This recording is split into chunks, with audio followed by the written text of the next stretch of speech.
अगर वो फरार हुआ तो वो जान बचाने के लिए भागा होगा, जान देने के लिए नहीं। उनकी सर का बाल छील दिया गया, उनकी जबान मुंह से बाहर निकला था, आंख निकला हुआ था और उनकी प्राइवेट पार्ट को भी काट दिया गया था। सजा देने का काम न्यायालय का है, प्रशासन का नहीं है।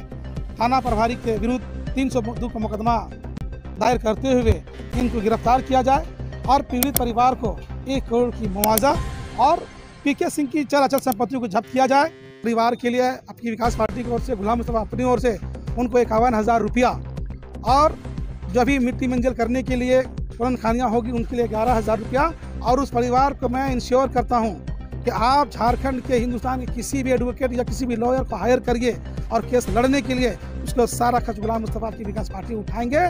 और जब तक न्याय नहीं मिल जाता है आफ्ताब अंसारी का, तब तक गुलाम मुस्तफा की विकास पार्टी उस परिवार के साथ खड़ा रहकर उनको इंसाफ दिलाने का काम करेगा। हम यहाँ नेतागिरी नहीं, हम इंसाफ दिलाने के लिए आए हैं। हम नेता नहीं, हम उनका बेटा और उनका भाई बनकर हम उनके साथ खड़ा रहकर। कल आपने वीडियो देखा होगा किस तरीके से वो लापता हो गया था। लापता होने की सूचना के बाद देर रात में उनकी लाश मिलती है। चलिए आइए, न्याय दिलाने के लिए इन्होंने मृतक के परिजन से बात किया है और क्या सोचे हैं इस घटना को लेकर। आप क्या सोच रहे हैं? आप कई जिलों में जाकर भ्रमण करते हैं, न्याय दिलाते हैं, और इस घटना को लेकर कैसे सोच रहे हैं आप? निश्चित रूप से बिना कोई लाभ लपेटे के, बिना देर के, वे निश्चित से बताना चाहते हैं कि आज जो रामगढ़ की चितरपुर में जो घटना घटी है आफ्ताब अंसारी के मामला को लेकर, इसकी जानकारी मुझे कल रात में 8 बजे हुई है सोशल मीडिया के माध्यम से। और हमारे पार्टी के लोगों ने भी बताया कि रामगढ़ थाना के थाना प्रभारी पीके सिंह के द्वारा एक मामूली सी मामला, जो यौन शोषण के मामला को लेकर उनको गिरफ्तार करती है 23 तारीख को, और थाना में लाकर उनके साथ बर्बरता बरती गई जाती है, उनकी बेरहमी से उनकी पिटाई की जाती है।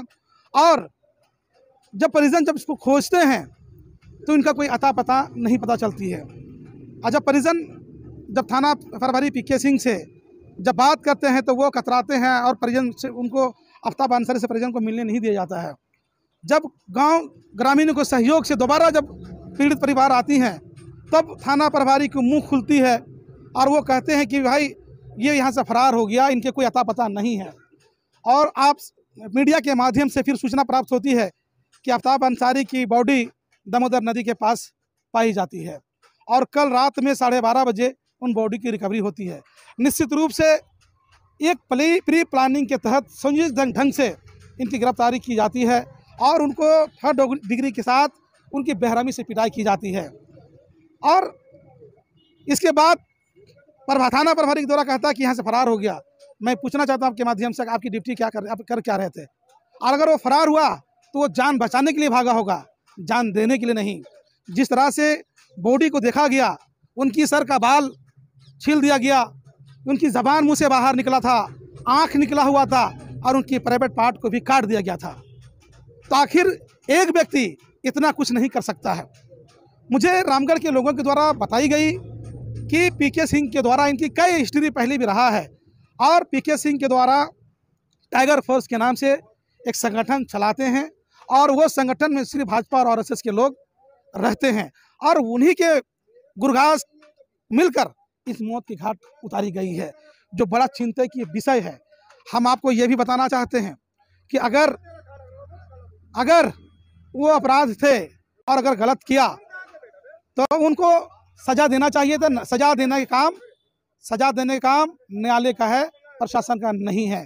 और हमने यहाँ आए उस पीड़ित परिवार को न्याय दिलाने के लिए, ताकि हमारी पार्टी, आपकी विकास पार्टी की मांग है कि अविलंब थाना प्रभारी के विरुद्ध 302 का मुकदमा दायर करते हुए इनको गिरफ्तार किया जाए और पीड़ित परिवार को 1 करोड़ की मुआवजा और पीके सिंह की चल अचल संपत्तियों को जब्त किया जाए और उनको पीड़ित परिवार को नौकरी दिया जाए, 1 करोड़ रुपया सरकारी नौकरी, और इनका मामला फर्स्ट ट्रैक कोर्ट में चलाई जाए।